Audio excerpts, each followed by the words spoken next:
I figure that might come up again. Because, well, after the whole thing.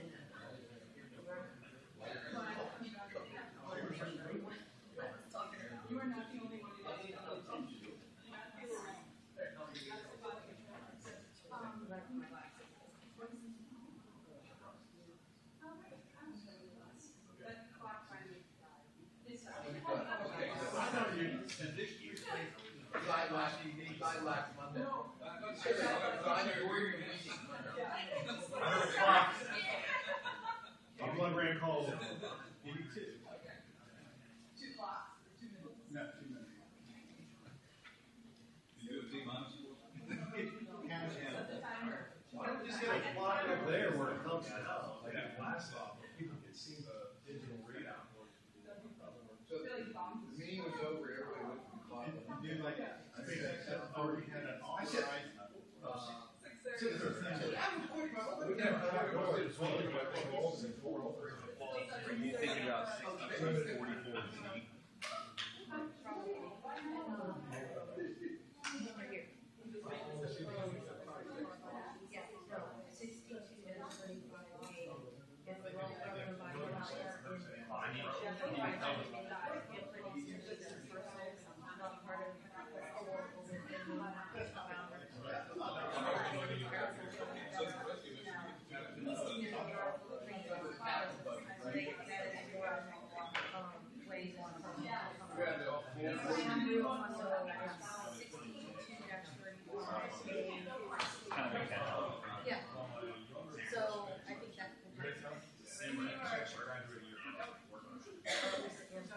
Right. It could change from being contiguous with the parcel number 3 to being in the catch-all for number 2. I wear many hats.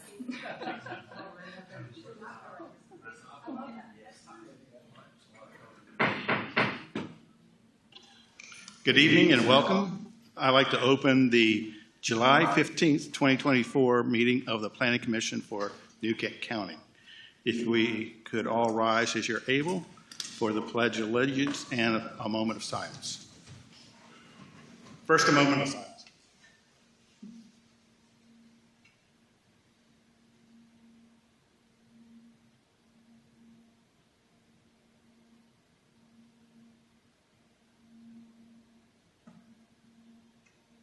If you turn with me towards the flag and repeat as I say, I pledge allegiance to the flag of the United States of America and to the republic for which it stands, one nation, under God, indivisible, with liberty and justice for all. Thank you. Please be seated. Ms. LeDuc, could we have a roll call, please? Yes, sir. Ms. Townsend? Here. Ms. Johnson? Here. Mr. Moyer? Here. Mr. Dombrowski? Here. Ms. Thomas? Here. Mr. La Rochelle? Here. Dr. Schmidt? Here. Mr. Davis? Here. Ms. Rose? Here. Reverend Hathaway? Here. And Mr. Bennett. Here. Thank you very much. First item on our agenda is the approval for the minutes of the April 15th, 2024 regular meeting of the Planning Commission. I hope everybody's had a chance to review those. Are there any edits, corrections, or deletions that may need to occur to those minutes?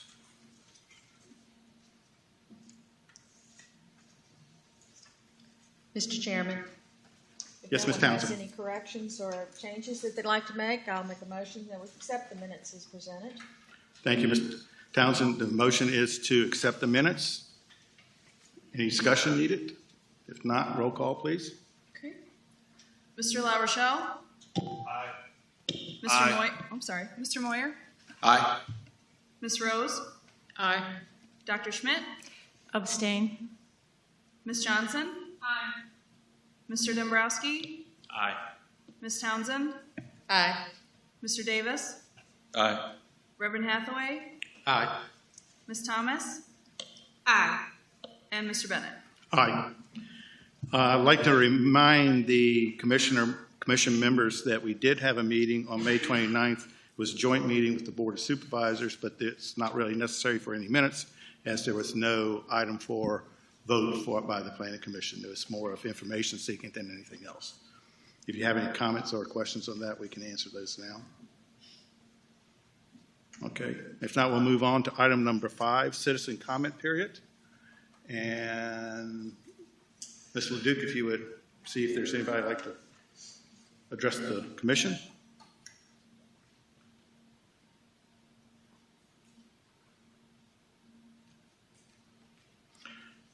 Being nobody has asked to address the commission, we'll move on to item number 6, presentations. Ms. Inman or Ms. LeDuc? Any presentations? Okay, thank you very much. Rolling right along. Item number 7, unfinished business. Okay. Rolling right along. Item number 8, we have a couple public hearings. I'd like to remind everybody that it's the duty of this commission to make decisions on appropriate land uses based upon forecasting, what I call imagineering and guardianship of the comprehensive plan, and that's without political influence. So keeping in mind with that, I will turn the floor over to Dr. Schmidt. Oh, I'm sorry, Ms. Rose. I'm sorry. It's the imbalance of the topics here. Thank you, Mr. Bennett. Good evening, ladies and gentlemen. Tonight, we have 8 public hearings before us. Each has been properly advertised for tonight's consideration. Let me take a moment to review the procedures that we will use for tonight's hearings. Each public hearing will be considered separately. Staff will give a brief overview of the hearing that is before us. The sponsor of the case will be given an opportunity to make a presentation. Commissioners will be given an opportunity to ask questions of the sponsors or staff for clarification purposes. I will then open the citizens' comment portion of the public hearing and receive your comments. Sign-up sheets are located on the desk by the front doors of the administration building. I will ask the following. You come to the podium, state your name and address for the record, address your comments to the commission, and limit your comments to 3 minutes. When the timer sounds, please conclude your remarks. Please note that the commission members will not answer your questions during the citizens' comment period, but will certainly take those questions and comments into consideration during the deliberation period of the public hearing. With that, we'll move on to the first public hearing, application CUP 0224, Arcola Towers. Thank Ms. you, ma'am. LeDuc? Good evening, everyone. I'm just going to give a brief overview of the application before you and then turn it over to the applicants. Jonathan Yates, on behalf of Hellman Yates, Arcola Towers, and Verizon, has requested a conditional use permit to construct a 197-foot monopole-style wireless telecommunications facility on the property of Samuel Otey and Devin Tooley, which is located off of South Waterside Drive in Lenexa. The New Kent County zoning ordinance requires a CUP in the A1 zoning district for a communications facility tower greater than 75 feet in height. The zoning ordinance contains specific performance standards which the applicant will be required to meet during the site plan review process, and they've also addressed these in their application. A balloon test was performed on April 22nd on the proposed site, which was advertised in the newspapers, and all of the adjacent property owners were notified. The application was reviewed by all county reviewing agencies as well as VDOT, and any comments will be addressed during the site plan review process. There were no major concerns from anyone.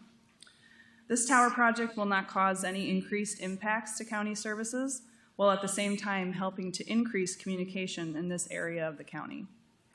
Staff received no comment from the public or any adjacent property owners. There's one suggested condition listed in your resolution, PCO 524, which states the 5-year expiration of the permit if the applicant has not obtained a building permit for the tower. This is consistent with other recent tower CUPs that we've done. Staff recommends approval of the CUP with this condition. And I'll introduce Mr. Yates and Brian, his coworker. Thank you, members of the commission. Jonathan Yates, 105 Broad Street, Charleston, South Carolina. Along with me, I have Ryan Foltz, also with Arcola Towers. We're here to answer all questions, but first and foremost, I want to thank Kelly. Throughout this process, we had a lot of questions. She was incredible to work with, gave us the answers, gave us the guidance, and really helped to make a better application. I also want to thank Commissioner Townsend, who I just met in the hallway about 15 minutes ago. We were originally proposing this facility to have 20 Leyland cypress. She told me the error of my ways with some worms, and we are going to modify during the site plan process to put the Nellie R. Stevens hollies on the corner and come back with the green giant Arborvitae vitae around the compound. Thank you, Commissioner. This facility, and also I want to thank Devin. Without Devin Tooley, we wouldn't have this incredible piece of property. The property in question is about 37 acres. Devin and his stepfather, Samuel Odie, came by it about a year ago from his grandmother, Miss Ruth Slater. Miss Ruth has had the property since 1984. She used it to raise cattle on. About 10 years after she bought it, I think it was about 10 years, she moved into the house next door, just right off Waterside Drive. You come over the railroad tracks, that's where Miss Slater lives. Presently on the property, Devin is out there every day. He is also raising cattle on the property and has a shop building where he has a lot of stuff going on. But for us and for Verizon, there are a lot of pluses to this property. You have 37 acres. You have that incredible, incredible perimeter tree cover. And also, it was exactly where Verizon needed to be to make their connection. Give you a little description of the facility if this board recommends and if the supervisors agree also to let it go forward. Ryan is in charge of many things at Arcola, including construction. If we're allowed to do this, it takes Ryan about 45 to 60 days to put the facility up. The facility in question is what we call a monopole. Towers come in a couple different flavors. Growing up, I was used to what we call the guy towers. You have a big tower with the guy wires going every which way. Then you have what they call the lattice towers, which are 3-sided steel. What is a monopole? A monopole is a pylon, like you'd have in front of a Hardee's or Walmart, except obviously a much thicker steel, in this case going up to 197 feet. This one will be 197 feet with a 2-foot lightning rod. One important factor here, we had this facility reviewed and approved by the FAA. They made 2 important findings. They determined to be no hazard to air navigation and also will not have to have air navigation lights. I believe they found that finding in that the closest airport is Middle Peninsula Regional. That's about 10.2 nautical miles away, and New Kent County is 11.2 nautical miles. So if we are approved, it takes Ryan about 45, 60 days to do it, get it up in the air. A lot of that is getting the foundation in. The foundation has to set, the tower itself stacked in one day. The tower has been designed not just for Verizon, but for 3 additional broadband carriers if they also want to improve coverage in that part of the county. On the base of the facility, we've already talked about the landscaping, and Ms. Townsend saved us from a lot of trouble of replacing Leyland cypress. You have a fence compound. It's a 50 by 50 compound, 8-foot fence, so it has the space for Verizon's ground equipment and the 3 other carriers when and if they want to go on there. So at the end of the day, if we're allowed to do it, 45 to 60 day construction period, on average, Verizon would come probably once a month, maybe only 10 times a year, the same for the other carriers. So we will not be creating additional traffic along South Waterside. There will be no noise, no odor, lights, vibration, fumes, or glare. What will it do? Well, it will do is provide folks in the area wireless voice, wireless broadband, and most importantly, effective access to 911 and first responders. When you get into an area where you do not have good 911 access, it's tricky. You're going to wreck in your car. If you don't want to have to go find Devon's front door to knock on it, you want to pull the phone off your belt. If you're staying over at the campground at Rockahawk, very important too that we have effective 911. Your ordinance is very detailed. I hope that my simple narrative addressed all the issues, but I'm here for any and all questions. When the questions get real technical, that's when my boss Ryan jumps in, but we're here to answer. And any questions about the property, we have Devon, who grew up on the property and knows everything about it. Thank y'all.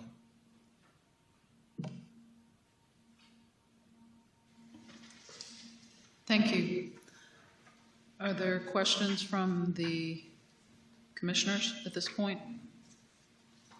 What are you substituting the plants? You're doing away with the Leyland cypress and putting what in? We got some good advice in the hallway. It doesn't always happen this way. It doesn't happen this way.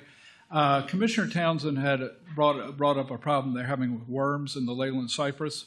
And so her recommendation, and I've worked with the Nellie R. Stevens and the Green Giant Arbor Vitae in the past, she was thinking, and correct me if I'm wrong, Commissioner, we would do the Nellie R. Stevens hollies on the corner of the compound and then infill with the Green Giant Arbor Vitae.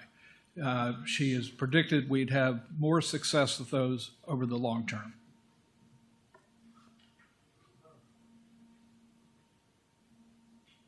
Madam Chair, I have a couple of questions for you, sir. Yes, sir. Is there a decommissioning plan? I mean, how long do these towers last? I started doing these towers in 95 and 1995, hadn't decommissioned yet. No. We provided, and it's in our application package, a tower removal letter. Okay. It's also part of our contractual agreement with the Odies and the Tulies.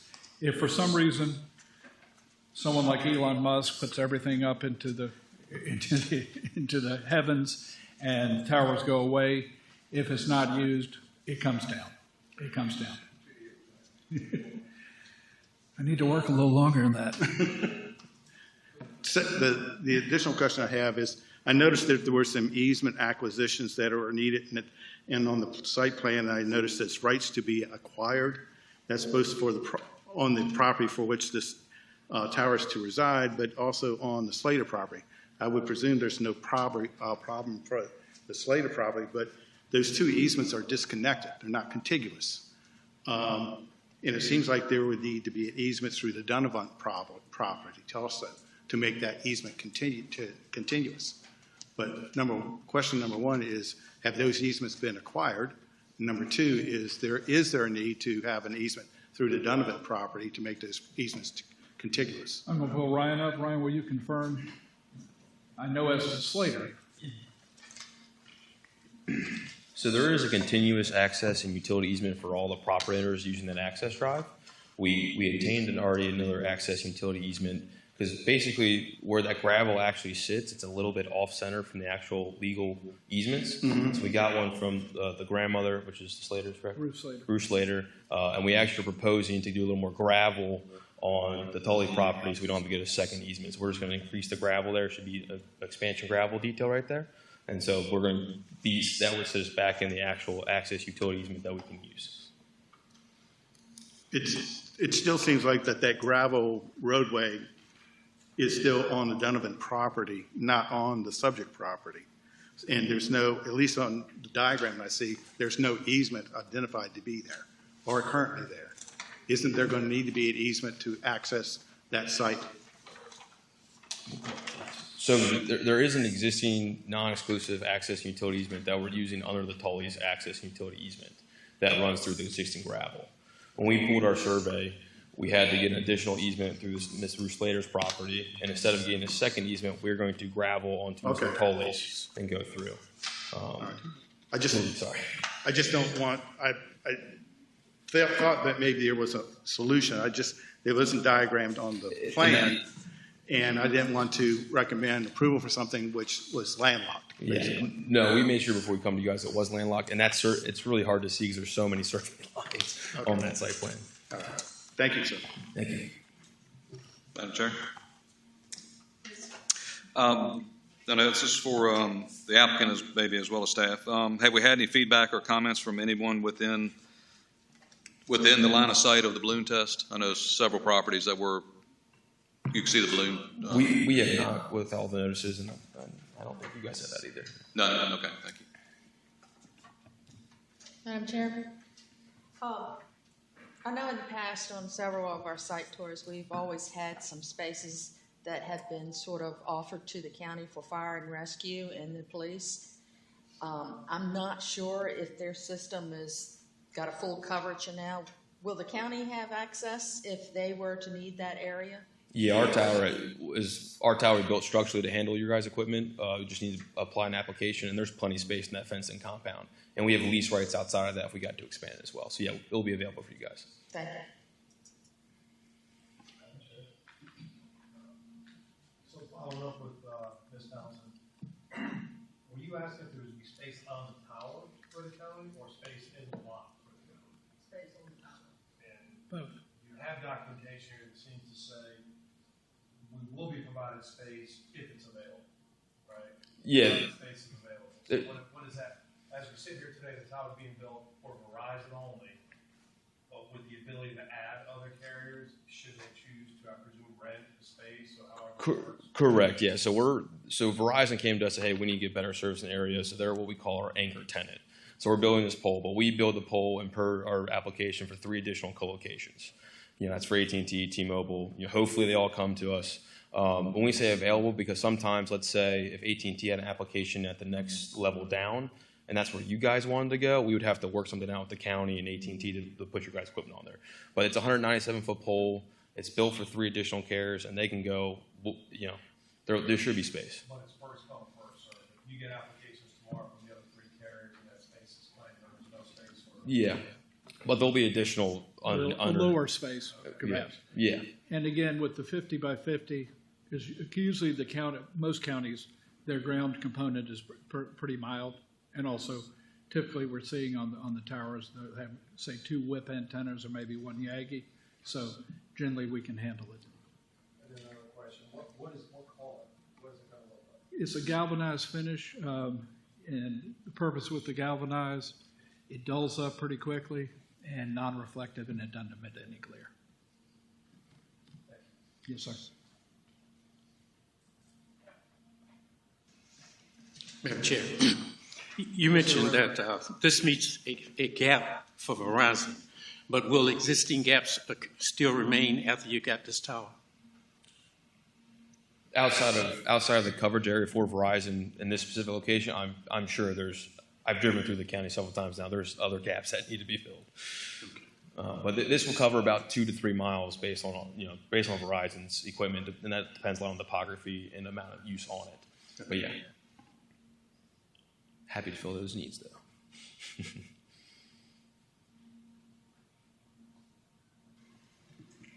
Any other questions from commissioners?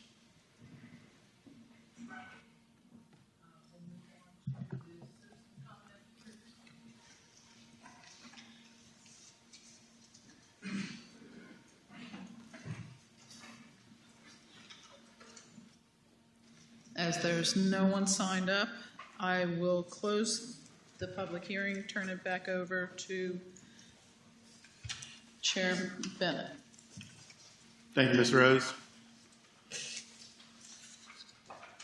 I will entertain a motion. Mr. Chairman, Yes, Ms.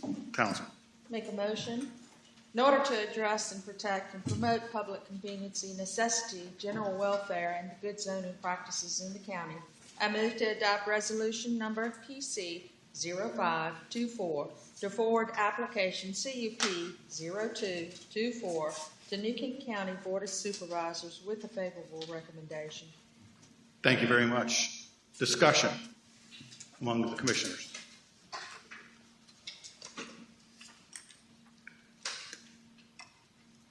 Seeing none, roll call, please. Vote.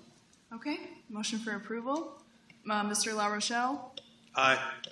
Mr. Moyer, Abstain. Ms. Rose, Aye. Dr. Schmidt, Aye. Ms. Johnson, Aye. Mr. Dombrowski, Aye. Ms. Townsend, Aye. Mr. Davis, Aye. Reverend Hathaway, Aye. Ms. Thomas, Aye. and Mr. Bennett. Aye. Motion carries and it'll go to the Board of Supervisors at the next meeting with a recommendation for approval. Thank you very much, gentlemen.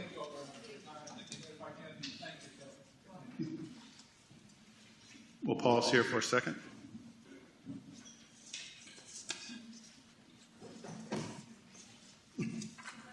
Oh, what's your picture?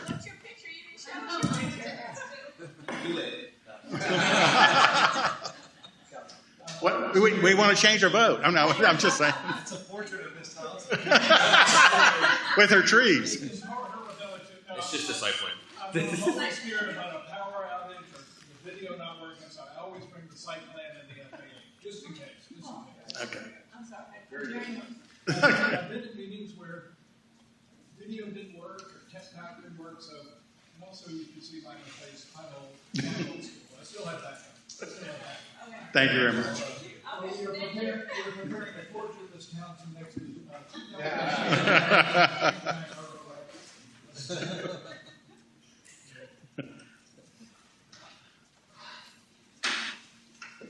Okay, we'll move on to our next public hearing. Ms. Rose, your floor is yours. Thank you, Mr. Bennett.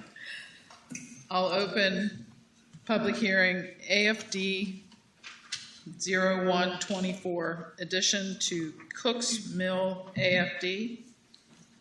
Ms. Inman? Great, thank you. Madam Chairman, members of the Planning Commission, good evening. Thank you for this opportunity to be able to present to you the Agricultural and Forestal District applications that we've received this year. Just by way of a little recap of what the AFD program is all about. It is it's a program that really is a policy that's been established by the Board of Supervisors to really conserve and protect and to encourage the development of land and of improvements of the agricultural and forestal lands in the county for the production of food and other agricultural and forestal products. It is also the policy of the Board of Supervisors to conserve and protect agricultural and forestal lands as valued natural and ecological resources which provide essential open space for clean airsheds, watershed protection, wildlife habitat, as well as for aesthetic purposes. So it's the purpose of this program to provide a means for for mutual understandings by the landowner and the locality to protect and enhance the agricultural and forestal lands as a valuable segment of the county's economy and as an economic and environmental resource of major importance. And as part of this program, every March people can submit applications to either have parcels added to the districts that have been established. We can also take requests for withdrawals of parcels that are currently in a AFD district, and we do review these applications based on the criteria that are established in the ordinance. And I won't go through the entire ordinance, but we are very careful in terms of how we review the applications to ensure that they are in compliance, and that they are also providing the valuable resources that we feel the policy and the board has asked us to to consider. And we did hold a public meeting on June 25th with the Agricultural and Forestal Committee, which is an advisory committee, and they make recommendations to the Planning Commission. And of course, then the Planning Commission will make recommendations to the Board of Supervisors as to whether we would go ahead and accept the application. So this first application that we have is a request to add a parcel into the Cooks Mill district. The applicants, Jennifer and Mark Cardwell, have applied to add approximately 25.4 acres to the Cooks Mill AFD for the purpose of agricultural livestock production of Massillon pigs. Ms. Townsend, I'm probably saying that wrong. Correct me if I'm wrong. And the New Hampshire chickens. The family has a USDA registered farm under their operating name of Wellian Woods, Inc., doing business as Wellian Farms, and Mr. Caldwell has been working with the USDA Farm Services Agency, the Virginia Department of Agriculture and Consumer Services, and the American Michigan Breeders Association. They intend to follow the conservation practices outlined by the North Carolina State University Center for Environmental Farming Systems and the North Carolina Department of Agricultural and Consumer Services. The 7 pigs on site are being bred for market sale, and the chickens will produce income from eggs and fryers. They are also seeking to sell manure products to local businesses such as Schreiber and Gillies Creek. The applicants have established livestock suppliers, namely Freedom Ranger Hatchery and Sozo Farm Life, and have invested with many other vendors for their farm shelters, equipment, and supplies. So the Cooks Mill AFD currently consists of approximately 43 parcels totaling 5,300 acres and is set to expire on August 31st, 2026. So this parcel has 1 primary dwelling, 1 shed, 1 chicken coop, 1 lean-to, and 1 carport. The zoning is appropriately zoned as A1, and the future land use is designated as rural lands. So they will have approximately 8.6 acres devoted to marsh and wetlands and 15.7 acres, 15.8 acres devoted to livestock. And so it was presented to the AFD Advisory Committee, and staff does, our recommendation is that the request does appear to comply with the requirements of the state and county codes regulating agricultural and forestal districts. The request also promotes land use patterns that are consistent with the current comprehensive plan. And staff finds that adding the subject property into the AFD program would conserve and protect commercially viable agricultural and forestal lands, and staff therefore offers a favorable recommendation of the application, as did the AFD Advisory Committee. So I'll be happy to take any questions.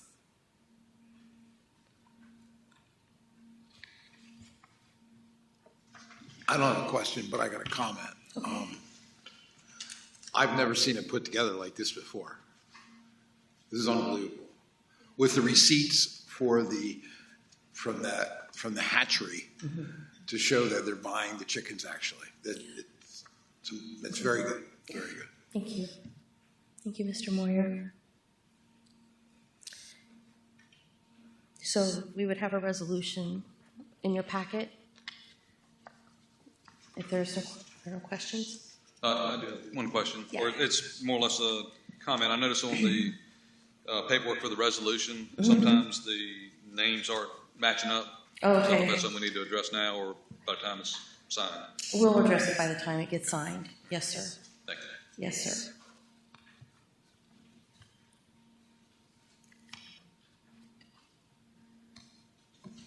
If I could just make one remark.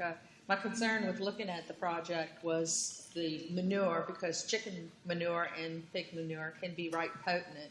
But however, since they seem to have a plan of selling the manure, to me, I felt like that was being addressed, and that would take care of my concerns.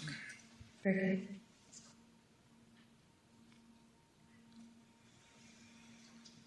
Any other questions from the commissioners? Madam Chair, Mr. Moyer, I would agree with you. I thought the information provided by the applicant was stellar. It shows a good emphasis on what they're going to try to do and how they're fulfilling it with expenditures. And Ms. Townsend, I agree with you. I was a little concerned with that also with the regards to the manure, but it does recognize the sale of a product that's being produced there, which offsets some of the taxes that are being negated by them going into an AFD. So I like the idea of both. So thank you.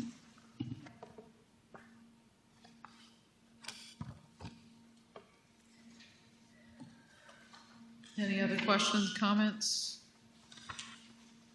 Hearing none, we'll move to the public comment portion. If anyone signed up.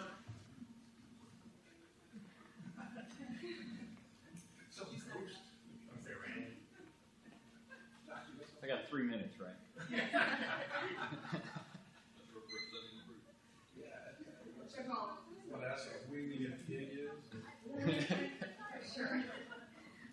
I'd like to see one.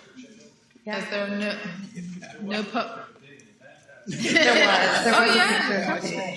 Yeah.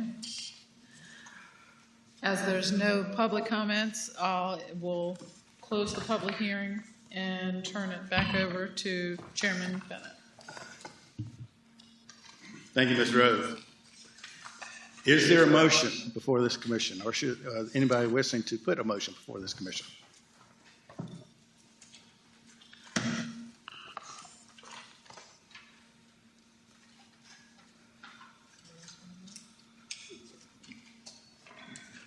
Yeah.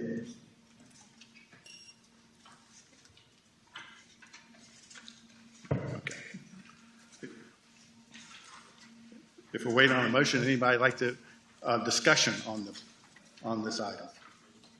No? Ms. Townsend? They should be in the front I of see here. no motion on our presented, but however, if you would like for me to wing it, Wing it. okay, I'll make a recommendation that we approve the PC 0624, which is also AFD 01-24, the addition to the Cooks Mill AFD. I'll make a motion that we submit this to the Board of Supervisors with a favorable recommendation. Thank you, Ms. Townsend. The motion is to approve the application to the AFD. Roll call, please. Mr. La Rochelle? Aye. Mr. Moyer? Abstain. Ms. Rose? Aye. Dr. Schmidt? Aye. Ms. Johnson? Aye. Mr. Dombrowski? Aye. Ms. Townsend? Aye. Mr. Davis? Aye. Reverend Hathaway? Aye. Ms. Thomas? Aye. And Mr. Bennett? Aye. Before I relinquish the floor to Ms. Rose again, Mr. Davis, I believe you have something you need to say. Yes, since I'm an applicant for the next AFD. So, Mr. Everard, do I need to excuse myself from, and I can? Yes, if you could just declare your conflict of interest, abstain from all discussion and voting. And if needed, I can go up there and present my case. Yes. Okay. Thank you, Mr. Davis. Ms. Rose, the floor is yours. Thank you, Mr. Bennett. I will now open public hearing AFD-02-24, addition to York River AFD. Ms. Inman? Okay, great. Thank you, Madam Chair and members of the Planning Commission. This evening, we're asking the applicant, Beverly and Joseph Davis, have applied to add approximately 18.34 acres to the York River AFD for the purpose of agricultural production of corn crops. The family has a USDA registered farm under the operating name of Windy Knoll Farm. They lease the fields to David A. Davis for farming rotating crops. The applicants have an established history of farming this and many other parcels in Barhamsville. The York River AFD currently consists of 53 parcels totaling approximately 2,874 acres and is set to expire on August 31st of 2031. So the property does have one primary dwelling, one lean-to, and one carport. The zoning is appropriately zoned as A1, and the future land use designation is rural use, or rural lands, pardon me. They have one unqualified primary dwelling, and then they have 0.34 acres devoted to marsh and wetlands. They have 10 acres devoted to tilled cropland, and 7 acres that are devoted to other purposes. And after a review of the application, the request appears to comply with the requirements of the state and county codes regulating agricultural and forestal districts. The request also promotes land use patterns that are consistent with the current comprehensive plan, and staff finds that adding the subject property into the AFD program would conserve and protect commercially viable agricultural and forestal lands. And staff therefore offers a favorable recommendation of this application, as did the AFD Advisory Committee, offering a favorable recommendation to the Planning Commission. I'm happy to take any questions.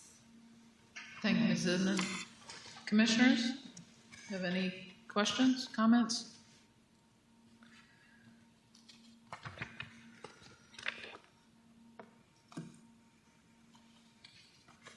Hearing none, we will move to public comment portion. And no. Did you grab all of them? Okay. All right. As there are no public speakers, I will close the public hearing. Mr. Bennett? Thank you, Ms. Rose. Do I have a motion regarding this application? Mr. Chairman, I can make a motion this time. You're going to wing it? I'm not going to wing it this time. Yes, ma'am. In order to address, protect, and promote public convenience, necessity, and general welfare and the good zoning practices in the county, I move to adopt resolution PC 07-24, which is the AFD 0224, the addition to the York River AFD, and forward this application to the New Kent County Board of Supervisors with a favorable recommendation. Thank you, Ms. Townsend. The motion is to approve the application. Ms. Ledoux, roll call, please. Yes, sir. Mr. La Rochelle? Aye. Mr. Moyer? Abstain? Ms. Rose? Aye. Dr. Schmidt? Aye. Ms. Johnson? Aye. Mr. Dombrowski? Aye. Ms. Townsend? Aye. Mr. Davis? Abstain. Reverend Hathaway? Aye. Ms. Thomas? Aye. And Mr. Bennett? Aye. At this time, we'll reintroduce Mr. Davis and reinstitute his voting privileges. Okay. The applicant thanks the commission. You're welcome. Yes, Ms. Rose, you're next. Thank you. I'll now open the public hearing for AFD-03-24, addition to Pelham Swamp AFD. Ms. Inman? Okay, great. Thank you, Ms. Rose and members of the commission. This evening, we also have the applicant from Crisscross Properties, LLC, have applied to add a total of approximately 180 acres to the Pelham Swamp Agricultural and Forestal District for the purpose of increasing profitability of the forage livestock system, improving water quality, increased land capacity to accommodate higher cattle numbers. The Pelham Swamp AFD currently consists of approximately 37 parcels totaling approximately 3,078 acres and is set to expire on August 31st of 2025. So the total acreage again was 180 acres. It is properly zoned as A1, and it does have a future land use designation as rural lands. And they will have 168 acres devoted to pasture, and 12 acres will be devoted to croplands. So upon reviewing the request, it does appear to comply with requirements of the state and county codes regulating agricultural and forestal districts, and the request also promotes land use patterns that are consistent with the current comprehensive plan. Staff finds that adding the subject property into the AFD program would conserve and protect commercially viable agricultural and forestal lands. Staff therefore offers a favorable recommendation of this application, as did the Agricultural and Forestal District Advisory Committee. I'm happy to answer any questions. Commissioner? Madam Chair. I'd have a general question, I guess, in the sense of, to be eligible, if the land is fallow or not in current use, does it have to be in current use to be eligible for the AFD program? Or is it something, or does the applicant just state that they plan on using it? They can plan on using it, and it is reviewed to ensure that it can be properly utilized as it's intended to be used. But they also state that that's the purpose of, of the property. The formality of it is that it does not have to be in existing use to apply. You can state that I will use it in such a manner versus. It has to be producing, so it will have to show, well, it can't come into the program, into our program, as long as it meets the criteria, and we believe that it does. And to answer your question, if they will have to show to the Commissioner of Revenue, once the Commissioner of Revenue designates that it has some tax savings, some tax benefits, they will have to prove that it is income producing and doing what it's supposed to do. Otherwise, it will not be eligible for that tax benefit. Because pastures, in a general sense, oftentimes if they're not being currently used to feed cattle, for example. Now, I understand there's some lead time into prepping the pasture itself. Correct. But everything else that goes along with having pasture, including the fencing for the cattle and everything else that goes along with raising cattle. But that is correct. If it's not. So they do have their all of their prescribed grazing plans and their supplements. So their supplemental sheets. So they do have sort of their plan for how they're going to maintain this property in accordance with how they're saying they're going to use the land. So they have had to go through that process of documenting, how it's going to be maintained. And I'm not a cattle farmer either, but to me, it's sometimes we can presume that if you have a certain acreage of pasture is suitable for a certain number of cattle. Correct. And maybe even by type of cattle, I don't know. From a family of grain farmers, as you just heard. So if you have, for example, 100 acres for pasture, so what would be an appropriate number of cattle for that 100 acres? If you had 10 cattle, do you have all this acreage under AFD, and which is the pasture land that you set aside is way more than what you ever need for it. And unless you're cutting hay off of it, I don't know. So these are questions. So like I said, it's the property itself is riding by it, being somewhat familiar where it is. Hasn't looked like it's been in use, agricultural use. It's been cleared. But again, at what point in time from clearing to actually have it ready for agricultural use, is that a requirement or should it be a requirement? Well, they do have their grazing plan. They do have, they do lay out how they're going to, what it is eligible or what it can provide in terms of grazing. Cattle, it looks like the Cedarland South can have 28 cows and calf pairs, 1,200 pounds. So, they do list out how many cattle can be on the property. So in terms of, again, when it goes into production, I think I don't recall when they said it was going to actually go into production, but they do have their plan. Again, it'll be up to the Commissioner of Revenue as to whether this property is actually going to be eligible for the tax benefits, because they'll have to demonstrate that it's producing what it is said to be producing. Yeah, and I guess too, and not totally knowing or understanding yet, the if the property is eligible because they say they're going, someone says, anybody who's applying, where if they say they're going to do it, if that meets the eligibility requirements based on the statute, and Correct. then that's fine. I just don't know that, and it's just a question. So I believe it is.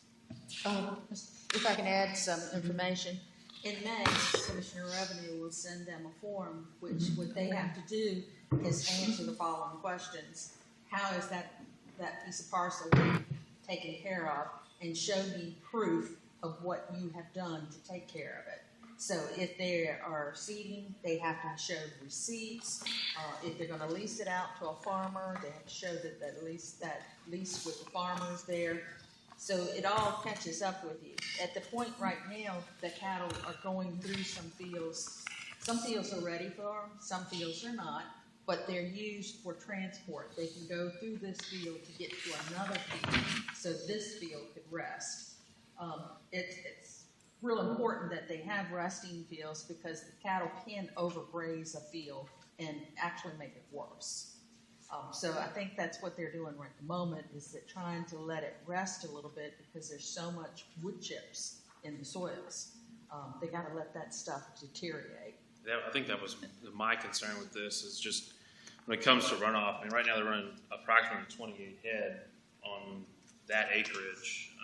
It's not going to be feasible in the sense of the Commissioner of Revenue to even see a dollar figure in that for the change of the tax burden on the county. So I'm concerned with the field's quality as well when it comes to cattle. I think as time goes on, hopefully their grazing plan, which it looks like is there, they can create and move as we go through the properties, because you are talking about crisscrossing in that area when you have multiple properties and multiple parcels within that Pelham Swamp District. So if they're going to move the cattle properly and we're going to see a return, then it makes sense. But in that sense, the quality of the fields, I mean, if you can flip through the book and look at the pictures, I wouldn't want to put my dog out there. So that's a concern of mine when it comes to cattle well-being and agricultural products.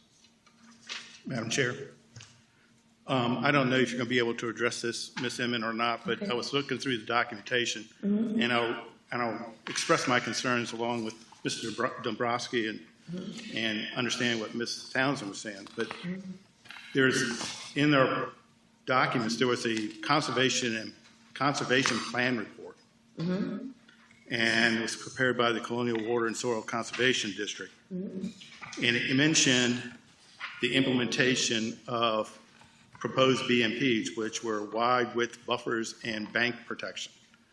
But I didn't see anywhere where that had even been initiated.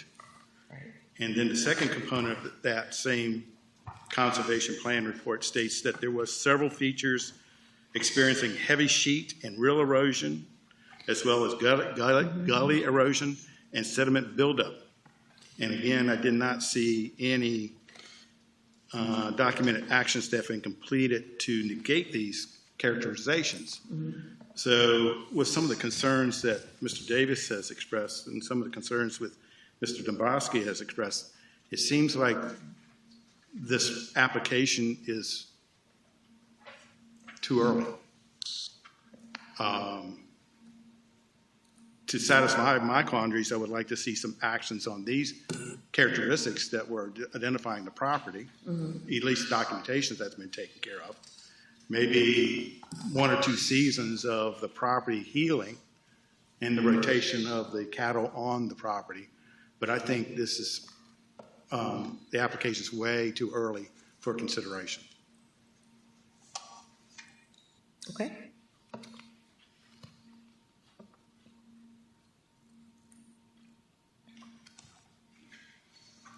Any other questions, comments from the commissioners?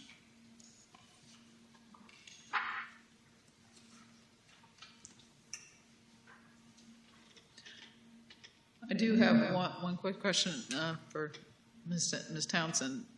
Every year, the Commissioner of Revenue solicits and does an evaluation of the property usage before a tax bill is levied, correct? Okay.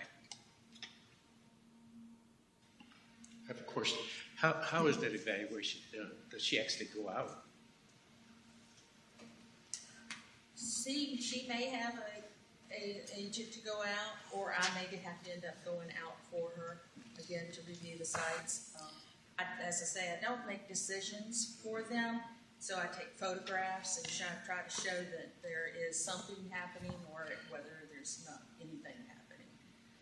So then she determines from that as to what's done. And it is upon the applicant to prove that that piece of field is being done. Like, say for instance, okay, they've just spent money to chip up all the trees. Okay, at some point in time, they're gonna have to go in and sort of cut the saplings again, because as you know, a gum tree can grow probably within 6 months, you have a tree.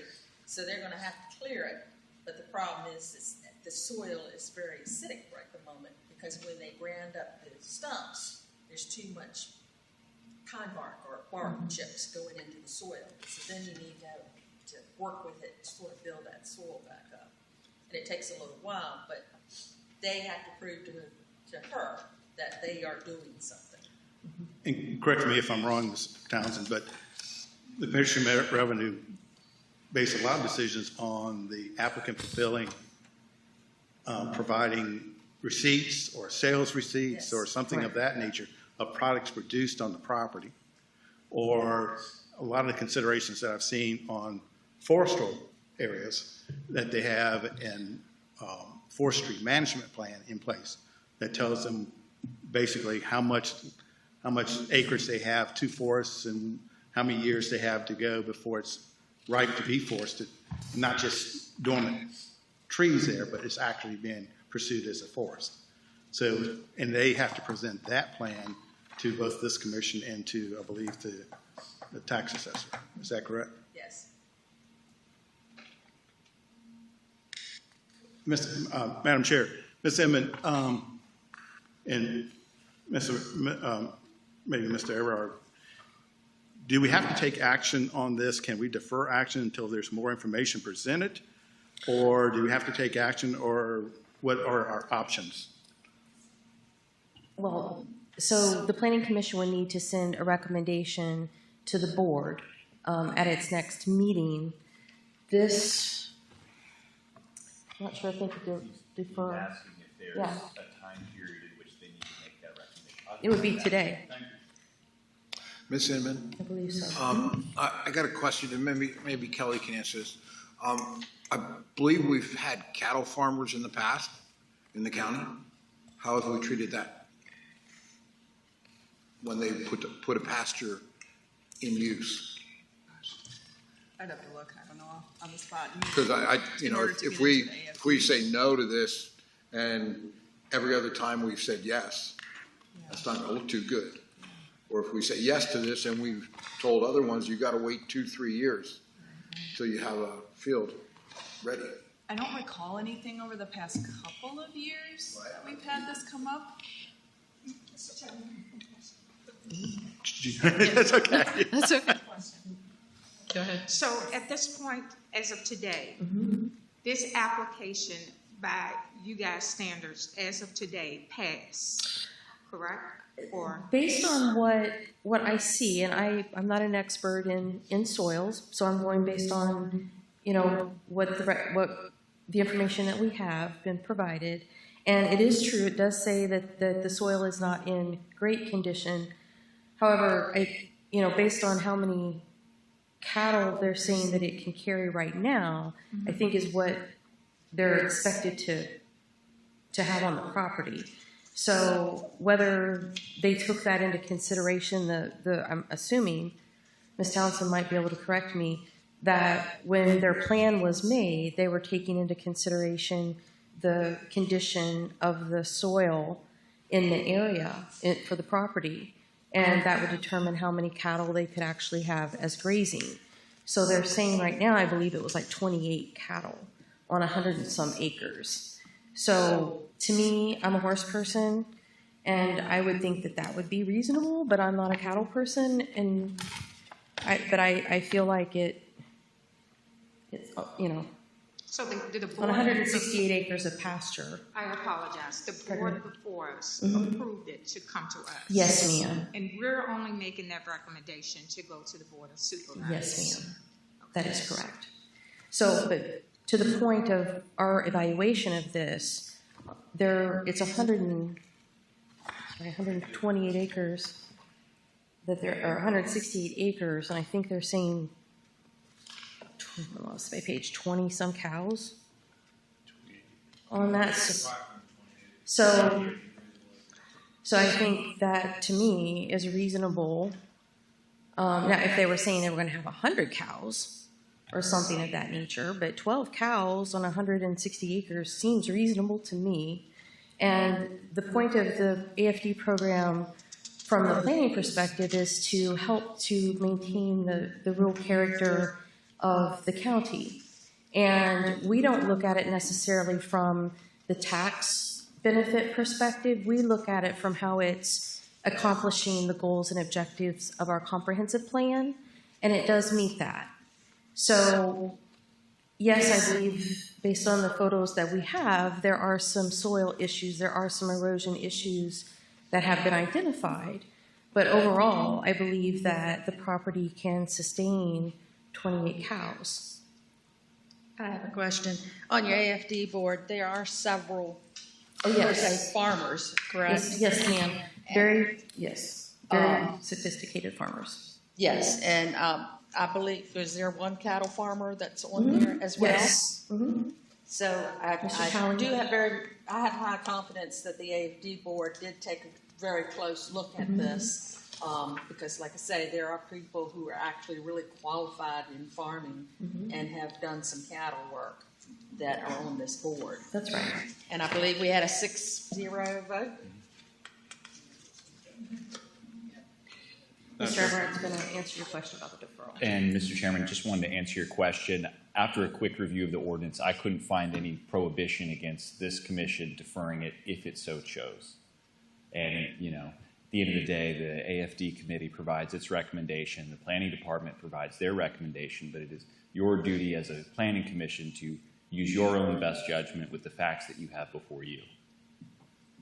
Yeah, Madam Chair, just as a follow-up my earlier comment, by my own admission, I'm not a cattle farmer, so it's more questioning in line just based on the appearance of it from a layperson. Granted, I grew up in the agricultural community, but not in raising cattle. So if the analogy is that you have a field being planted in crops, and when they apply, there's nothing currently in, I wouldn't suspect we would not approve an application just because there's no crop in it today, but because, when it's next planted, it will be a crop. Correct. If staff feels comfortable and the extension service feels comfortable and all those involved, that by this time next year, that it will be actually used to its capacity or by its intent.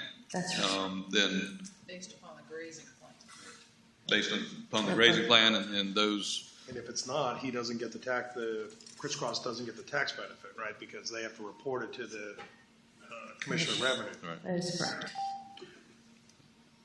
My suggestion is to possibly defer it for a period of time to see if the applicant can't produce some documentation for these deficiencies I see in the report, or that at least that were outlined in the report for some type of soil stabilization that's not ongoing there. Because it's obviously mentioned in the report. Part of our duty is to, in the conservation of land, in a rural and agricultural community, it would be the conservation of the soil too. Because that the runoff of soil affects other land masses, not just the parent land mass. So that's why I'm suggesting that we maybe defer it. The question would be, we will not be reducing any erosion by deferring it. Okay? What you're just deferring is whether they pay the same tax or not. They're going to do the same thing no matter what. So we're not going to change anything except how they are based their taxes on. Except we're not rewarding him of decreased tax rate for doing that practice. Madam Chair. So this body does not, we make the recommendation to bring it into the program. It's up to the Commissioner of Revenue to determine how much of the property gets the tax benefit. So this then goes to the Commissioner of Revenue, who then identifies that. So you're not making a determination of whether this property gets a tax relief or not. That's up to the Commissioner of Revenue. You're just, this body would be, and correct me if I'm wrong, Mr. Avard, but this body is just looking at this from the perspective of how is it accomplishing the policy that I originally laid out, and how is it furthering the comprehensive plan. And to staff's review of this, it accomplishes those things.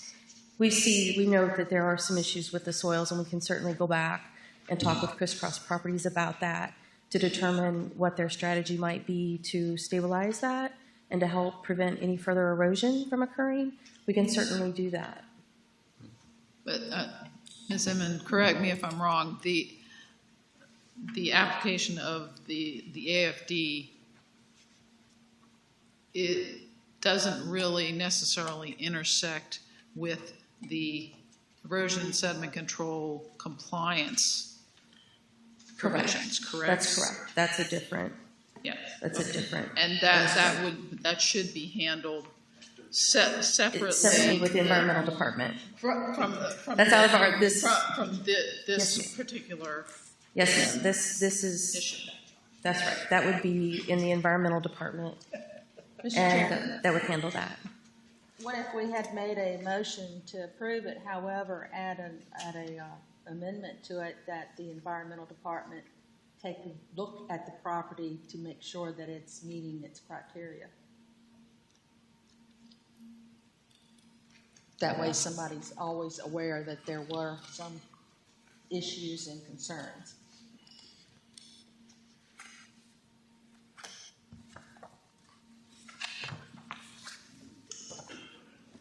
So can you explain that motion and the condition to me?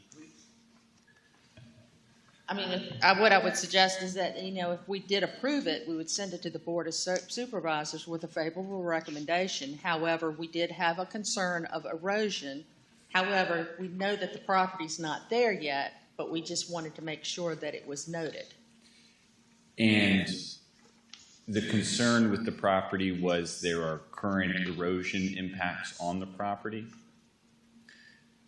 So I hesitate with this one just because we're starting to sound a little bit like the Chesapeake Bay Board.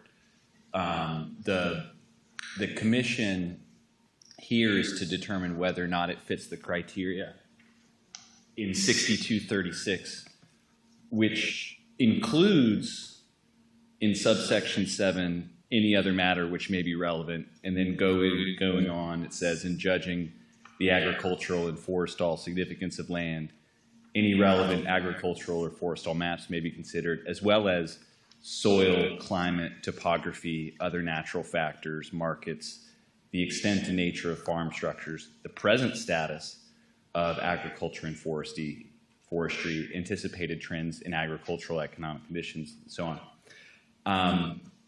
Ordinarily, when a board or a commission sets conditions to a particular grant or denial of a permit, approval, recommendation, something like that, the condition has to be primarily concerned with what the approval is. And in this case, it's the entrance into the AFD district, which is not primarily set to set controls on erosion and sediment control. It's just, I think that would be a factor for inclusion up or down in the district. You could certainly make your decision based on that factor, but I hesitate to include it in a resolution of approval. Madam Chair, just one other, I guess, follow-up question. So the size of the actual, for the parcel itself, the size of portions of the parcel is included in the AFD. It may not be the entire parcel, and it's only the parts of the parcel that are in agriculture. So it's not under forestry. It's not under some farming use. If it's some other the wetlands, which is not being farmed, that may not be under, that acreage may not be included. Obviously, a home site, that's not included, things like that. So if the Commissioner of Revenue determines the size of it, per se, based on only for the taxing aspect of it, is there a possibility from year to year that acreage changes? Let's say, for example, that the actual farming use of that total property, let's say it's 50% of the property. And then as time moves on, then the next year, maybe it's 75% because they've expanded the pastures and is that solely up to the Commissioner of Revenue to determine how much acreage is getting the tax benefit? The whole property itself is included in the AFD program, but only that certain parcel that the Commissioner of Revenue determines to be is actually. I'm I guess. Yes, sir. Spitballing here. I believe you're correct in that, and I would have to defer to the Commissioner of Revenue on how they determine what what amount of the parcel is. And we're granting the entire parcel itself the ability to be in the AFD. What size of it within, what portion of it within actually the AFD is to be determined at a later date by someone else. For the AFD. Now, if they change the use of the property significantly, obviously they have to come back to us and tell us that because they're committing to, maintain the property in how they've laid it out in their application. But yes, it's up to the Commissioner of Revenue to determine how much of the acreage would receive the tax benefit. And then it's my understanding that every year they have to produce documentation showing that they're actually doing what they say they're going to do in order to receive that tax benefit. If they don't, then the Commissioner of Revenue cannot give them the tax benefit. So as we're saying, we're trying to bring this into, we're recommending bringing it into the program because we do believe that it is in support of the policy that has been given to us as it relates to the Agricultural and Forestal District program. And that's, Well, it fits the new comprehensive plan as well that's coming forward from the work session. It falls in those guidelines as well. Correct. Granting the AFD just establishes their eligibility to potentially get a tax break that is actually verified each and every year. Yes, that is one of the effects of the district. So under County Ordinance Section 62-42, the section that you're referring to shall automatically qualify for an AFD use value assessment, which is then headed up by the Commissioner of the Revenue. There's also some extra protections. For instance, the Board of Supervisors shall not exercise any of its powers to enact local laws or ordinance within a district in a manner which would unreasonably restrict or regulate farm structures or farming and forestry practices. It says that the county comprehensive plan and zoning shall be applicable. There's some prohibitions on regulating the processing of retail sales of agriculture and forestal products. Then there's a sort of defense mechanism for special districts for sewer, water, electricity, or for non-farm or non-forest drainage, or special tax levies on the basis of frontage. So there's things that may apply to non-AFD districts that once they're in the AFD districts, they have some immunity from, but they're kind of niche.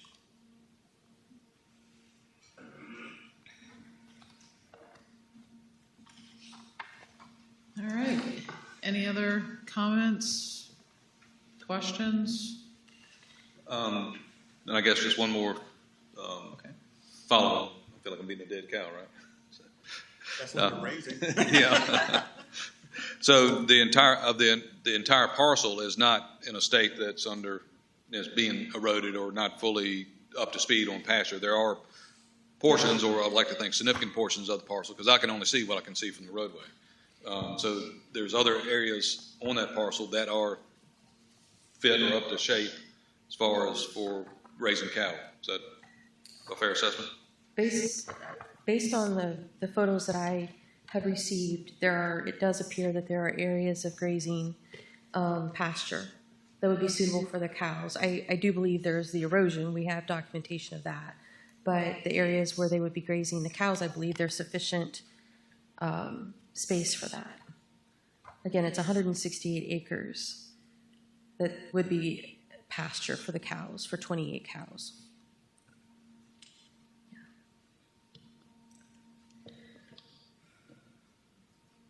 Madam Chair, I'd like to make a motion. You're close. I was on my way.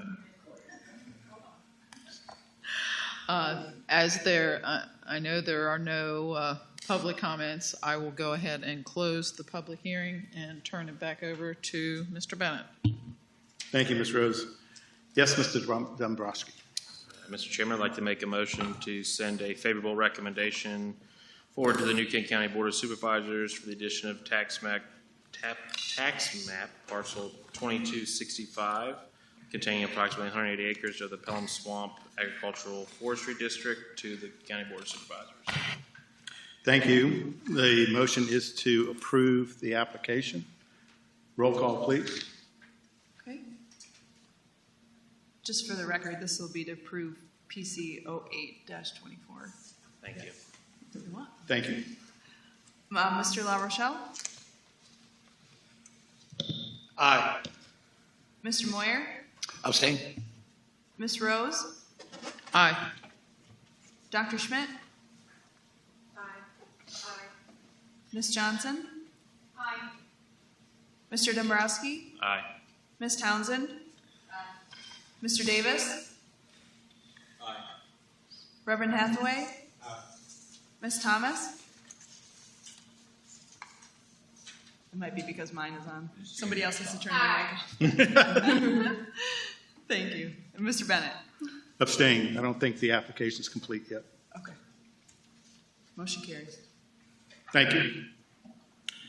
Ms. Rose, your next victim. Thank you, Mr. Bennett. I'll open the public hearing for AFD-0424, addition to Cook's Mill AFD. Ms. Inman? Yes, thank you, Ms. Rose. Members of the Planning Commission. So this request, the applicant Ray and Brenda Sickle have applied to add a total of approximately 122.45 acres to the Cook's Mill Agricultural and Forestal District for the purpose of forestal production. The applicants seek to conduct timber management on this property.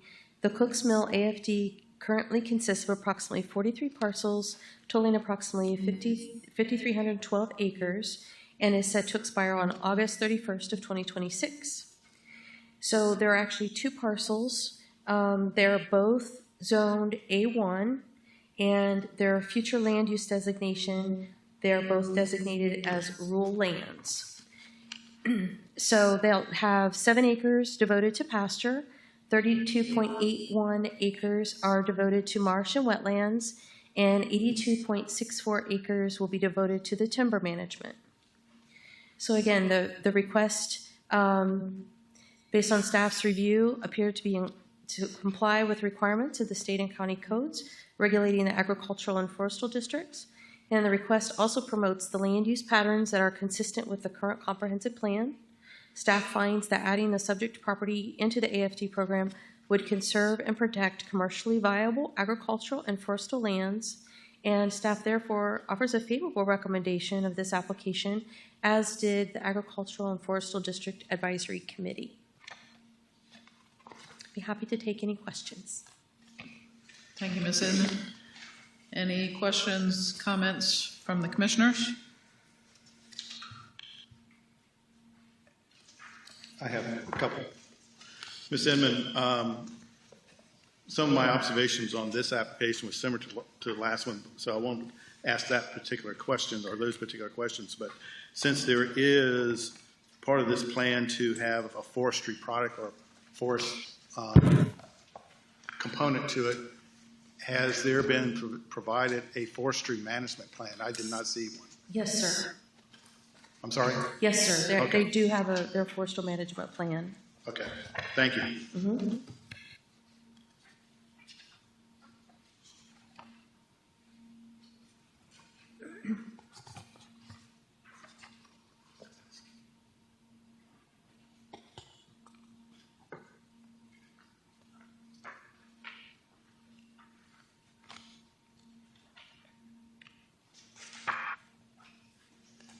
Any other questions?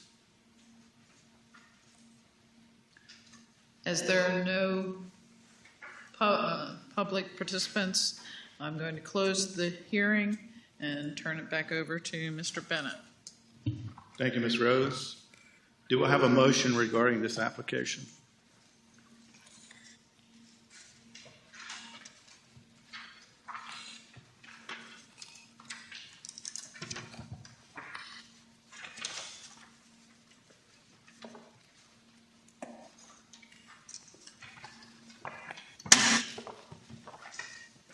Not everybody at once, please.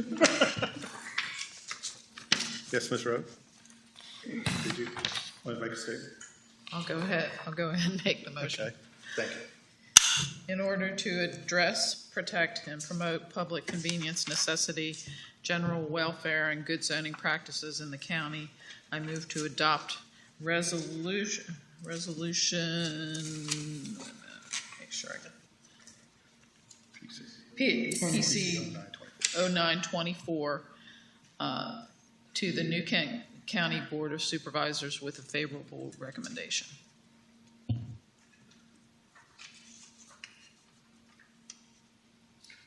Thank you. Any final discussion? If not, roll call, please. Make motions to approve. Mr. La Rochelle? Aye. Mr. Moyer? Abstain. Ms. Rose? Aye. Dr. Schmidt? Aye. Ms. Johnson? Aye. Mr. Dombrowski? Ms. Townsend? Aye. Mr. Davis? Aye. Reverend Hathaway? Aye. Ms. Thomas? Aye. And Mr. Bennett? Aye. Motion carries. I'm going to poll the members of the commission. Anybody need to take a break right at the moment? Or if not, I'll soldier on. We got three more. Soldier on, okay. Okay. Ms. Rose? Thank you. I'll now open public comment, public hearing for AFD 0524, renewal of the Big Swamp AFD. Ms. Inman? Thank you, Ms. Rose. And members of the Planning Commission, again, the Big Swamp Agricultural and Forestal District will expire on August 31st of 2024. The district currently consists of 16 parcels totaling approximately 900 acres. All of the members of the district have been contacted by the Planning Department and informed that the district will expire this year. All members have indicated their desire to remove or renew their membership in the district. We've received 5 requests to allow the AFD status to expire and 11 requests to renew the AFD status. And we've provided you with a list in the staff report that illustrates which parcels will have been requested to expire and which will continue to remain in the district. And the district does continue to comply, and it has a current zoning of agricultural and A1, and it does have the future land use as rural land. So it appears that the district does comply with the requirements of the state and county codes regulating the AFD, and the request also promotes the land use patterns that are consistent with a comprehensive plan, and that the district promotes low-density development as intended for rural lands' future land use designation.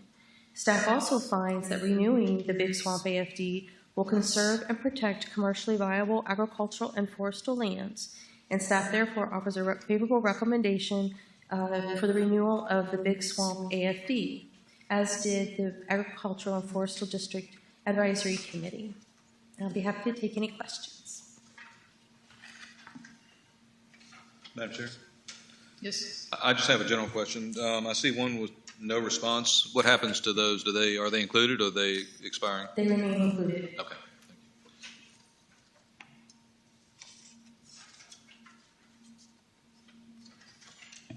I have a question, if I may ask. I see the vote was 5-1.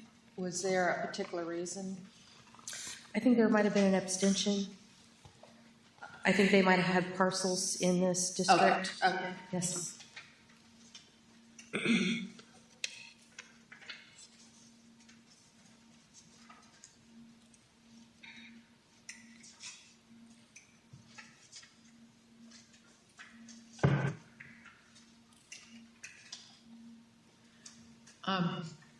Quick question on the one that you had no response, and you said that it'll be automatically renewed. Yes, ma'am. Is that based upon information from the current evaluation from of the Commissioner of Revenue as to the status? So when the district was created and this parcel was included at some time thereafter, there was a determination made by the AFD committee, Planning Commission, and then the board that this parcel should be included. And basically, when we renew them, the automatic default is that they're included, and we're giving them notice that, hey, you qualify, you've been in it. If you want to get out without paying the back taxes, now's your shot. And so if they decline to answer, we're not going to, I don't think we have the authority to pull them out automatically Okay. based on the ordinance. Okay.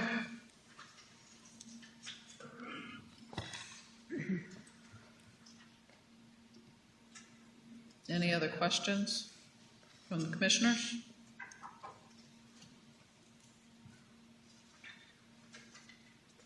Hearing none, and knowing there's nobody signed up for a public comment, I will go ahead and close this public hearing.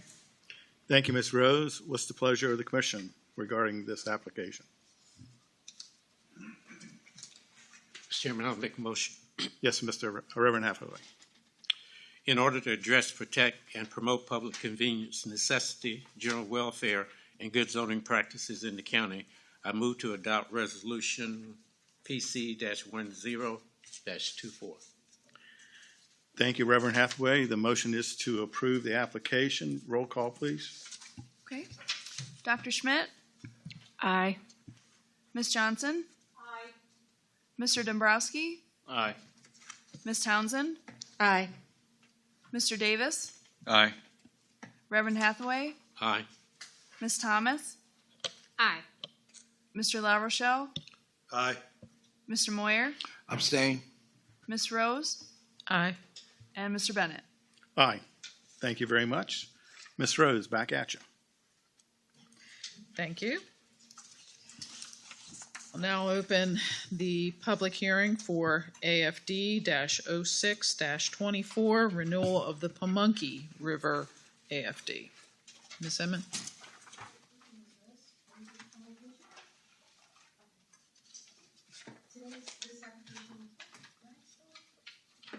Ask him. So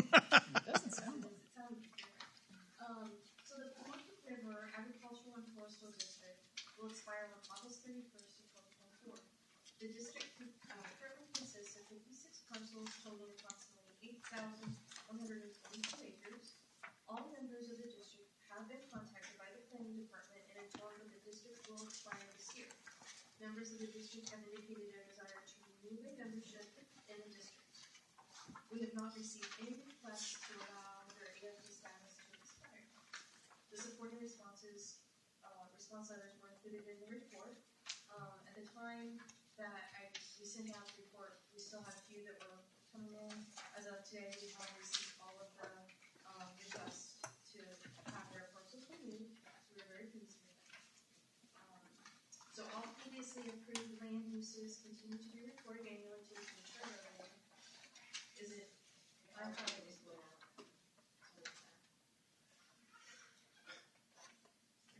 That is doubles or triples.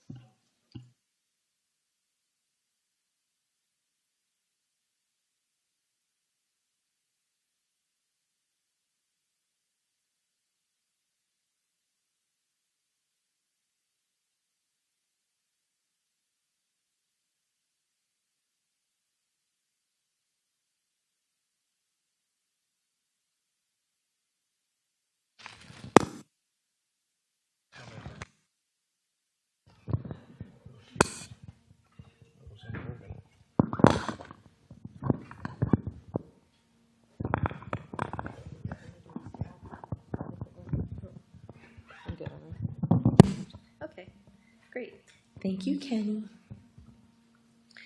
All right, so as I was saying, all previously approved land uses continue to be reported annually to the Commissioner of Revenue. And we've provided to you all of the tax map numbers as well as the GPINs. And all of the zoning is currently agricultural A1.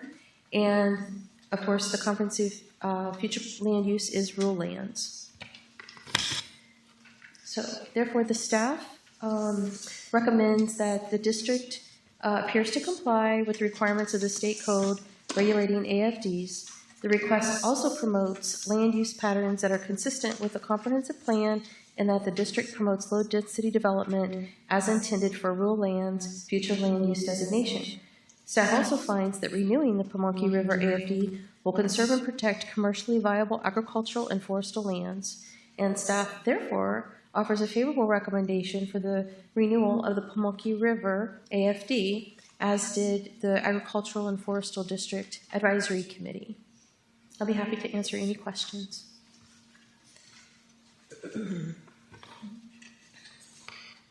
Any questions or comments from the commissioners?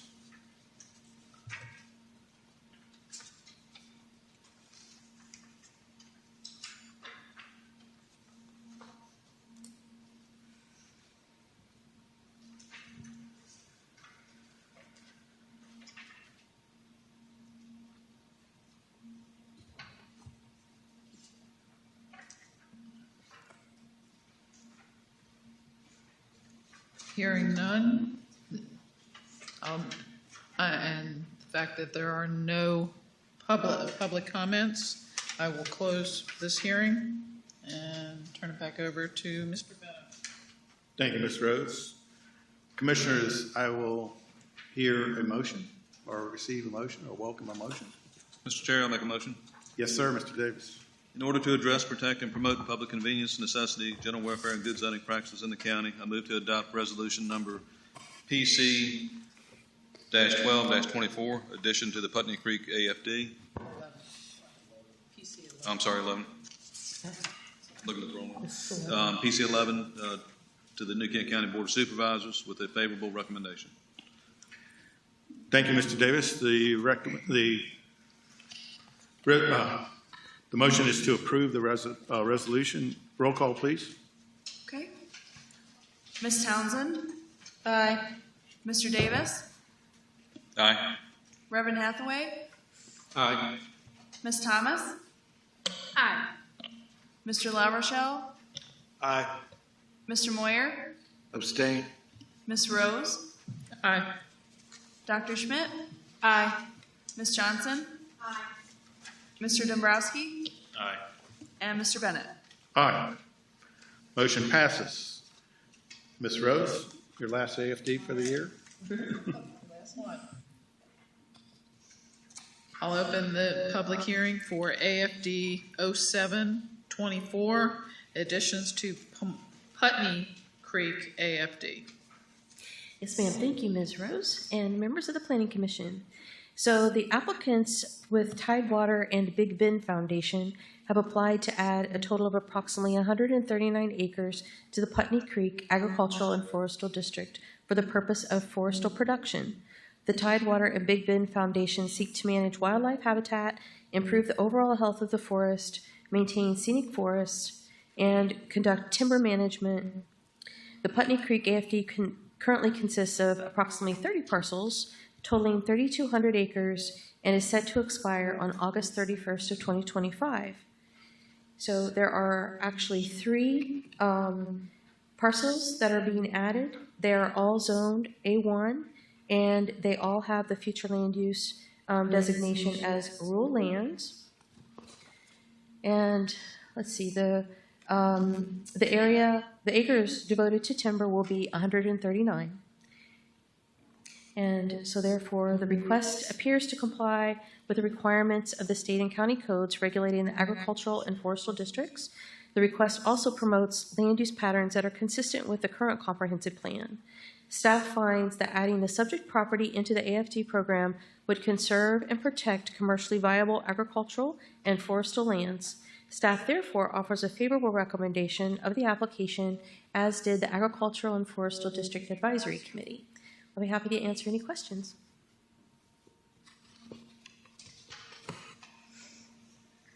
Questions from the commissioners?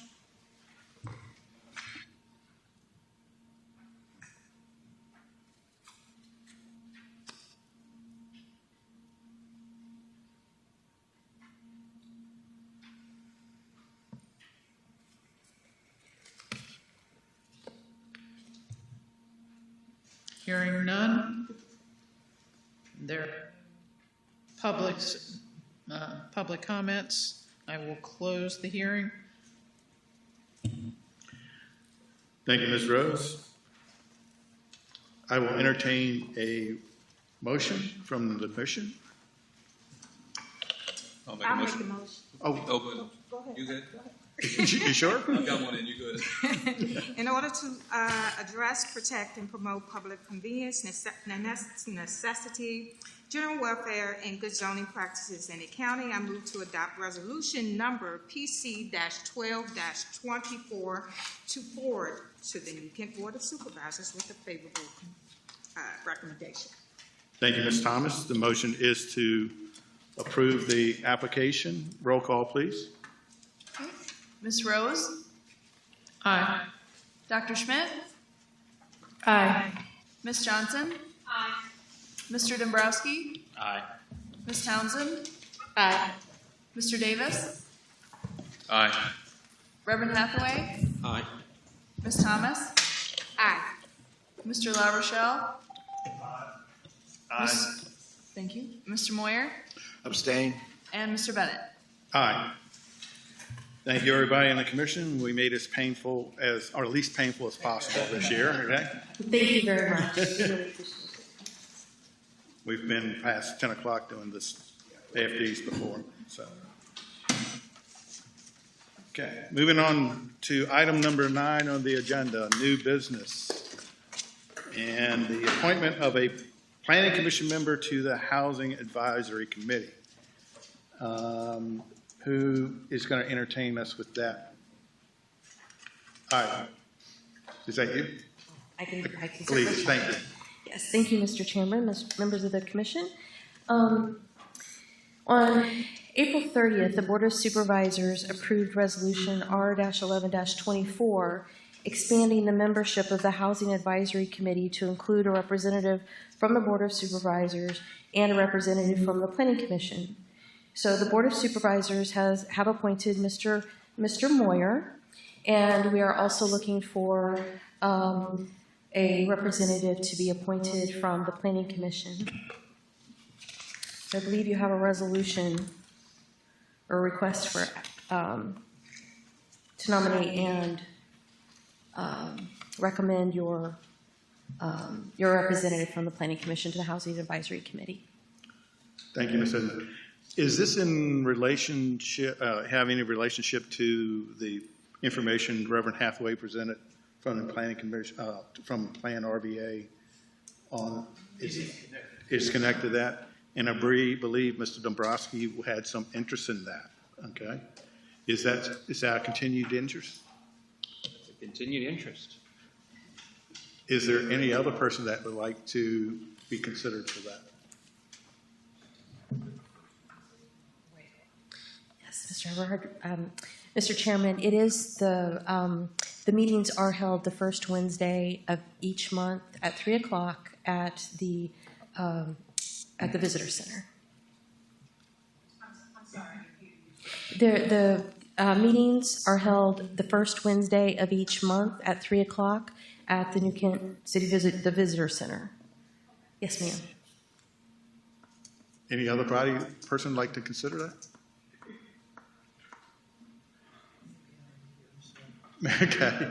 If you don't mind, I would like just to have not a roll call vote, but a hand vote for Mr. Dombrowski sitting on that committee. All those in favor say aye or raise their hand. Aye. Okay. All those opposed? You're it. Thank you very much. Both of the people who are considering that. Chairman's report. I'm going to do this off the cuff a little bit. If you notice, Ms. Berry is not here tonight. She has taken another position in the county, okay? So you won't be joining us in the future. And just to commend the staff, we only have 3 staff members in the planning commission. In the planning office. 2 of them are here tonight. Oh, all 3 of them are here tonight. Yeah, he keeps hiding, okay? All 3 of them are here. There are prospects for filling those vacant positions. If you know of anybody who would like to join New Kent County as a possible recommendation, please have them apply because they're looking for highly qualified people to fill those vacant roles. One is a planner, right? Or one's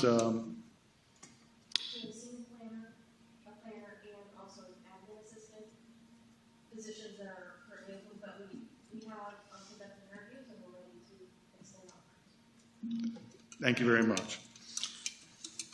With that, I will turn over to Reverend Hathaway on the Plant RVA report. Thank you, Mr. Chairman. I've got several things.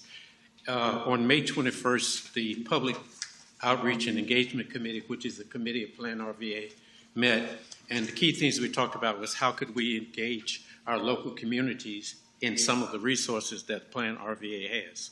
And there are just a number of resources that are available. I think the county administrator, Mr. Moria, and Ms. Stewart are connected with Plant RVA, so we have a good connection there. But the idea was how can we make sure that the notices and announcements and opportunities that they provide are made available to the citizens in New Kent. I talked with the county administrator, and he has agreed to let us pass some of the announcements to the social media team here. Okay. And so I'm excited about that. And I will say that one of the first things we did in the May meeting was to approve the last 4 meetings because they had not had a quorum. And so we're excited that we do have a quorum now, and people seem to be really interested about that. Plan RVA Day was a major success. That was Thursday, June 13th. I was actually in Houston, so I watched it on video. But I can tell you the attendance was really great. From 8:30 to 11:30, they had a joint meeting of the executive committee and the commissioners, which was really good. And then from 12:15 to 5:30, they had 3 panel discussions: media and public engagement, data-driven decision-making, and housing for all. Those were really well attended, and I think it really got the attention of the community. From 5:30 to 6:30, there was a networking opportunity with Plan RVA and those who attended. We did not have a July meeting. The next meeting will be Thursday, August the 1st. I did attend 2 other meetings I'd like to share. They were not directly related to that, but I did attend the Housing Advisory Committee meeting, and I am really excited about it. You're going to love it. It's a great team of business owners, developers, and citizens, and I think the discussion was really healthy about how we can come about achieving affordable housing in New Kent. On July 10th, I attended a meeting that was sponsored by the Virginia chapter of American Planning Association. It was entitled Zoning Reform in Your Backyard. And the panelists were really great. The chairman of Henrico's Planning Commission was one of the panelists, the chairman or the director of zoning for Richmond, and then the chairman of planning from Chesterfield County. And so it was really exciting to talk about zoning in particular, since we're completing our comprehensive plan and we're moving in that area. That's all. Thank you, Reverend Hathaway. Item 12, Commissioner Report. Can I start with Mr. Dombrowski? Anything? It's going to be a negative for me. I have nothing to report. Okay, thank you very much. Ms. Townsend. If I could possibly get an update on the traffic study done on 249 and Dispatch Road. But believe Mr. Moyer will have information on that. Save it for me. Reverend Hathaway, please. Nothing. Thank you, sir. Dr. Schmidt. Nothing. Mr. Davis. Just a real brief update with the comprehensive plan update. 6 of us from the Planning Commission did meet jointly with the Board of Supervisors on May 29th, 9 o'clock in the morning, their work session, and we just were one agenda item on there, and that was an update by our vendor, Todd Gordon with EPR, due to have another update meeting Wednesday, and I hope I'll be available. So I've sent a message to Todd, so I may be tied up in class. But we're working on, at least Mr. Bennett and I have had some discussions and hopefully push forward. We want to reinvigorate the public engagement for the project. That kind of goes peaks and valleys, and you know, certainly hits a lull if we're not peppering the public with surveys or other options to provide input. So anyway, we want to kind of front load the public engagement. So when we do have the next public engagement, late summer, early fall, that certainly will hopefully boost our participation. And we're hoping to wrap it up certainly by fall, so we can then move on to the fun aspects of revising the zoning ordinance. But that's all. Thank you, Mr. Any ideas for increased engagement as to, you know, what form that they might take? I'm not certain what the format's going to be, if it's going to be similar to what we had done with the community or town hall type meetings, or I imagine there'd probably be some contact like that, and possibly in additionally like we did before, with surveys and other things too, I would suppose. But we haven't been, I don't know precisely what EPR would be briefing you. Right. On that. So. They've been tasked. Ms. Rose, anything? Nothing at this time. Mr. Moyer. Yeah, I got a few things. First, the roundabout. The roundabout, VDOT has assured us that the results of their study are soon to be published, and that they are pretty certain that a roundabout will be at Dispatch and 249. The next thing will be to figure out the funding for it. And one of the ideas is our Central Virginia Transportation Authority, our part of that might be able to be seed money to be able to get that onto a smart scale study, or at least VDOT paying for it. So that's my update on that, okay? The other thing is the Housing Committee, the one thing they've done is they've put 2 subcommittees together, and the one subcommittee is new homes, and the other subcommittee is existing homes. So people that are already in their home, if they need help in that, they can be looked at by that one subcommittee. And the other subcommittee with new homes is what do we need, what is coming, what provisions have we made for that stuff. So that's like Reverend Hathaway, this is very exciting that we have this Housing Advisory Committee.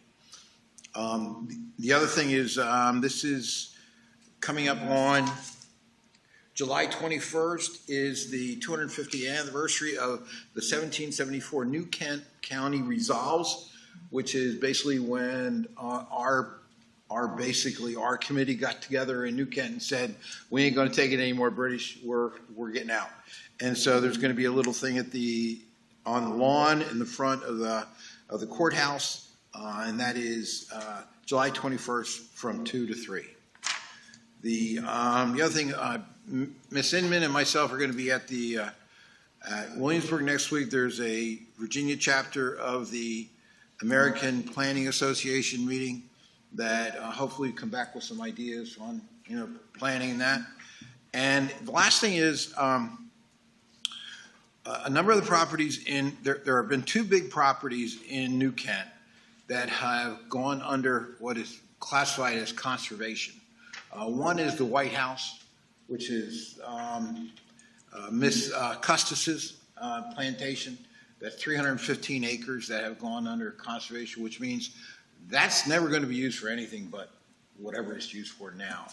Another large piece of property also, I'm not quite sure the details on that.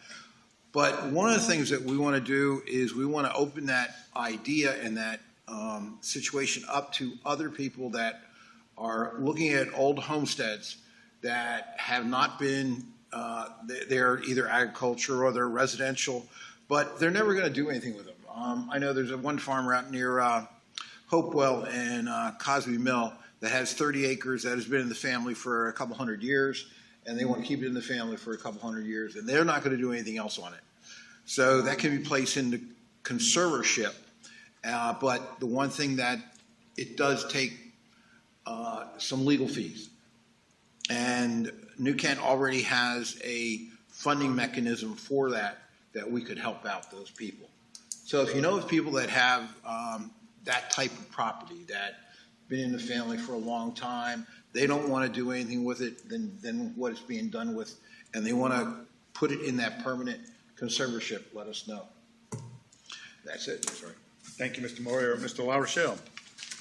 No, sir. Thank you, sir. Ms. Thomas. None for me. Thank you. And Ms. Johnson. Sure.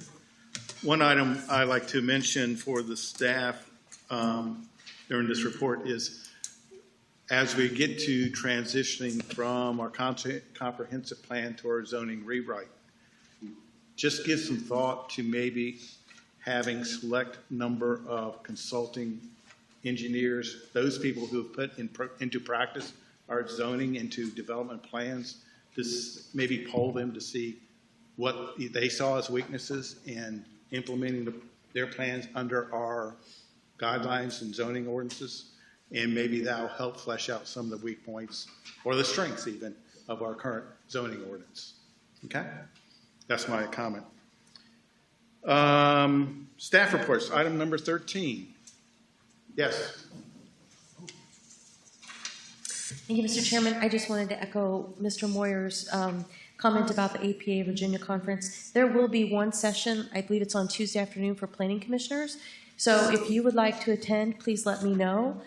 We can get you signed up relatively easily. There's just, at the Williamsburg Lodge. So we would certainly, enjoy having your presence. What day is that? It's Tuesday, but you would be welcome to attend any part of the conference from the 21st to the 24th. So just let me know if you'd like, if you're interested in that. I'd be happy to get you more information and help you register. Thank you. Thank you. I have. Yes, Ms. Ledoux. I just wanted to let everybody know also that the next Certified Planning Commissioners program put on by VCU, if anyone's interested, the opening session's September 12th and 13th, and then the closing session is November 21st and 22nd, and this time it's going to be virtual. So we do have budgeted for one person to attend. If you haven't been to the training yet, just let us know if you're interested. And I'll add on to that, I found it very beneficial for those people who have not attended to attend that because, number one, you meet a lot of people that are in the same position you are as newer commissioners. And number two, they kind of open up your eyes a little bit. And finally, well, not finally, but number 14, meeting schedule. Let's ask the question first. Is there items possibly for the August meeting?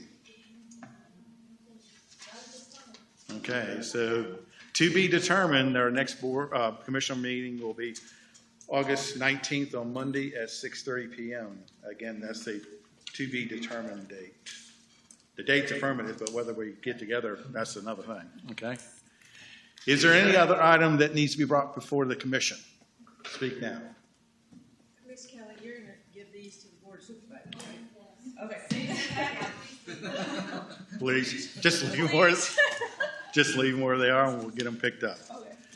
If there is nothing else, do I hear a motion? Make a motion to adjourn. Thank you, Mr. Davis. The meeting has been adjourned. It is 8:21. Thank you all for attending tonight. It's good to see a good big house.